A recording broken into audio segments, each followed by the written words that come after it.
Crônicas do Amanhecer. Por Feijão, Centro Espírita Allan Kardec de Balneário Gaivota.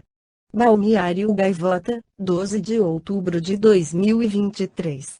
Consumo no nível atual é garantia de que não haverá amanhã, diz economista. Parte 2. José Roberto de Toledo, colunista do UOL, escreveu dia 24 de junho de 2023 que o economista Marcelo Medeiros, professor da Universidade Columbia, em Nova York, afirmou ser impossível manter o nível de consumo que a população mundial tem hoje. Durante participação no Análise da Notícia, o especialista em desigualdade alertou que o planeta está entrando em uma crise de sustentabilidade inédita com consequências devastadoras. Não tem a menor possibilidade de continuar consumindo e produzindo na forma e no nível como a gente vem fazendo. Não tem a menor possibilidade de o mundo sustentar mais uma geração fazendo isso.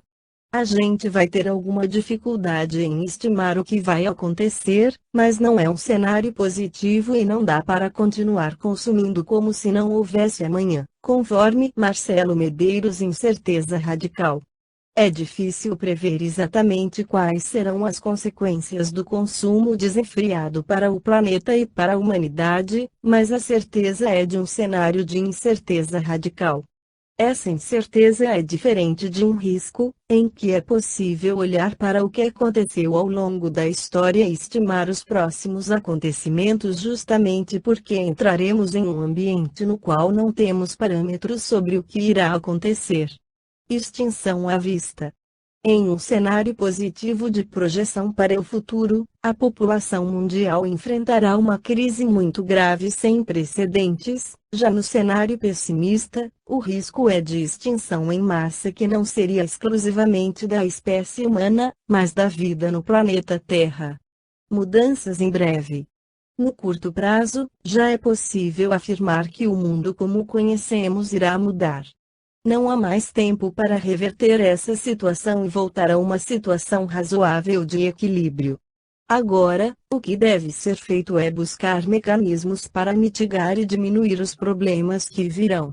Em uma situação ideal, isso seria controlar as emissões de carbono até 2025 e depois reduzir em mais 40% em um intervalo de 10 a 15 anos.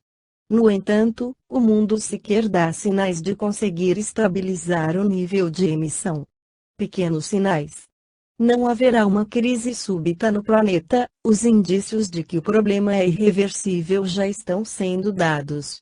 Pequenos sinais como mudanças climáticas extremas são um sinal disso, mas, ao mesmo tempo, são apenas a ponta do iceberg.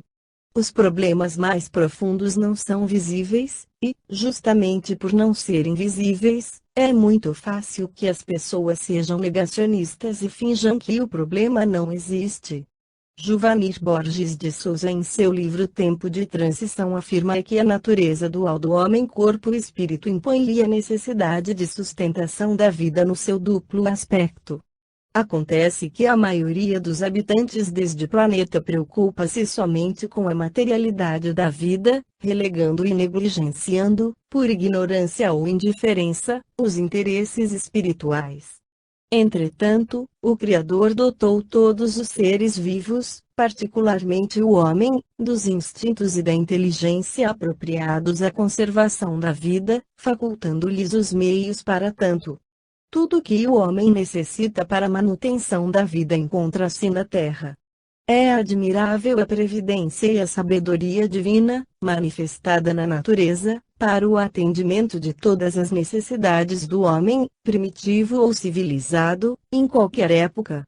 De um lado, todos os recursos naturais, ao alcance da criatura, na atmosfera, no solo, nas águas e nas entranhas da terra; de outro, a necessidade do esforço, do trabalho, da aplicação da inteligência, da luta contra os elementos, para a fruição dos meios de manutenção. No livro Espírito da Verdade, psicografado por Francisco Cândido Xavier e Aldo Vieira, o espírito André Luiz esclarece sobre os excessos. Amigo, espiritismo é caridade em movimento. Não converta o próprio lar em museu. Utensílio inútil em casa será utilidade na casa alheia.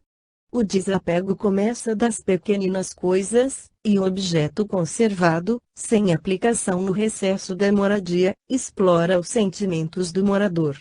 A verdadeira morte começa na estagnação. Quem faz circular os empréstimos de Deus, renova o próprio caminho. Transfigure os apetrechos, que lhe sejam inúteis, em forças vivas do bem.